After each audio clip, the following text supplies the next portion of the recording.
मैं पता की घूमना एक नज़म लिखी है मैं लिखा सप बेचारे बंदियां कोलों जहरा मंगन लग पे। सप बेचारे बंदियां कोलों जहरा मंगन लग पे ने। सप्पां दी हुण लोड़ नहीं रह गई यार ही डंगन लग पे। सप्पां दी हुण लोड़ नहीं रह गई यार ही डंगन लग पे ने। सप बेचारे बंदियां कोलों जहरा मंगन लग पे।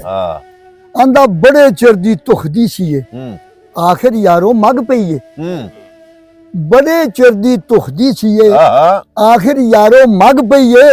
वो खेती नू जेड़ी वारस कीती खेती नू खान लग पई है। बल्ले बल्ले बल्ले बड़ा डूंगा शेर बड़ा डूंगा। खेती नू जेड़ी वारस कीती वो खेती नू खान लग पई है। अपने धीयां पुत्तां कोलों मापे संगन लग पे ने। बल्ले बल्ले बल्ले अपने धीयां पुत्तां कोलों मापे संगन लग पे ने। सप्पां दी हुण लोड़ नहीं रह गई यार ही डंगन लग पे। ओए होए होए होए वाह वाह वाह वाह सुच्चे मोती सुच्चे। कुमर साहब अगला शेर लिखा जी बख्तां दे नाल अकल नहीं रलदी। बख्त यारो बडेरा है। बख्तां दे नाल अकल नहीं रलदी जी। बख्त यारो बडेरा है। ओए शाहूकार भी रो जांदे जदों गुरबत पौंदी फेरा है। इंजी गल है भाई शाहूकार भी रो जांदे जदों गुरबत पौंदी फेरा है।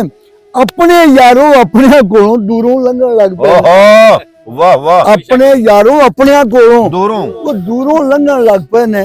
सप्पां दी हुण लोड़ नहीं रह गई यार ही डंगन लग पे ने। इंजे गल आंदा एक ना दे दुध कुत्ते पींदे। एक तरस दे रोटी फोन आउंड आ गया। कोई गल एक ना दे दुध कुत्ते पींदे एक तरस दे रोटी नू। वो एक ना कोलों संभाली ना जावे कि रोंदे किस्मत खोटी। एक ना कोलों संभाली ना जावे कि रोंदे किस्मत खोटी नू।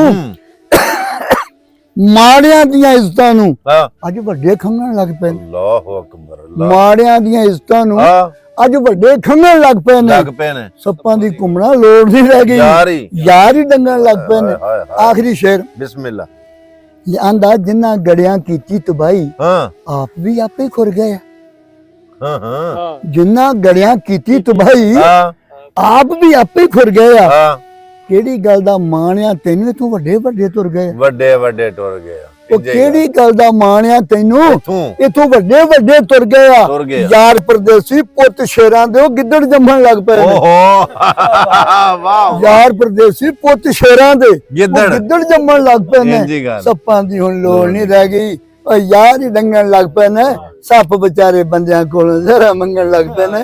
सप बेचारे बंदियां कोलों जनाब इलमदीन परदेसी साहब मेरे ख्याल दे मुताबिक जिन्नियां तुसां मेरियां वीडियो पहला भी वेखियां ने इंज दी अदायगी लफ्जां दा चुनाव तुसां हजे तक नहीं सुनिया होना।